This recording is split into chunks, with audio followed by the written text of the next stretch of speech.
In many parts of the world, cinemas are still struggling to bring in audiences, and in some instances, film fans, not totally won over by streaming, are exploring new ways of watching movies by going to what are called micro cinemas. Here's Tom Brook to explain more.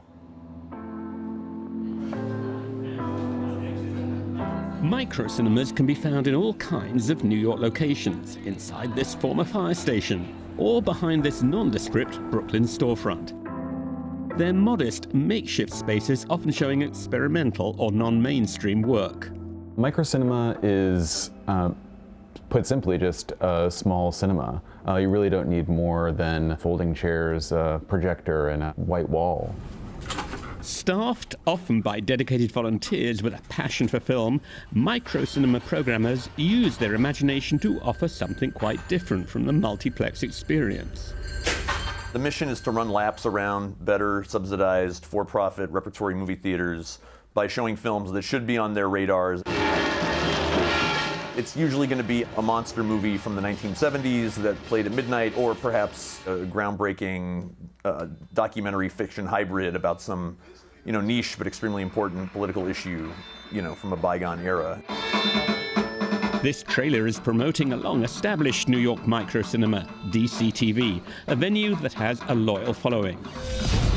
Babe, do you know Kim's Video? Among the recent documentaries shown here was Kim's Video, a film which explores a legendary, now-closed New York video store. The co-editor of the documentary came to the DCTV screening. To him, a big plus of micro-cinemas is that they provide a space for filmmakers like himself to interact directly with audiences. It's like a learning experience for both sides. I feel like it's rather unique to small cinemas in a way that you'd never get at a multiplex. So I don't need to have an enormous audience. I'm not even that excited about 1 million people streaming at home as much as I am having a small dialogue with an audience who cares about movies. In the financially fragile world of independent filmmaking, micro-cinemas are being seen as a real lifeline of particular help to documentary filmmakers. We are a part of the documentary ecosystem in the world, and when we opened, which was right after the pandemic, it was also just a really challenging time that most documentary films were not being bought, and we're one of the few cinemas in New York that can screen films that don't have distributors.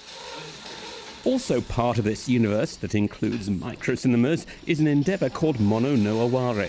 In addition to screenings, it gives people the opportunity to literally handle film and make movies. The idea to put the digital revolution to one side and generate respect for the art of filmmaking with supervised instruction. We teach a number of workshops. We're a learning lab, so we teach Super 8, 16, and 35 motion picture filmmaking. Those who run micro-cinemas view them as a permanent feature of the landscape, a way of seeing films which will prevail and develop. Micro-cinemas will continue to evolve because cinema itself is always evolving. At the same time, I think that part of the allure of micro-cinemas and cinemas in general is that they address a very fundamental need for people to come together to partake in a kind of public ritual in a shared space. That desire to see movies together is perhaps more than anything else what sustains micro-cinemas. Despite the convenience of streaming, gathering together in the dark, even in small numbers, to watch a film, still for many holds an unbeatable magic. Tom Brook, BBC News, New York.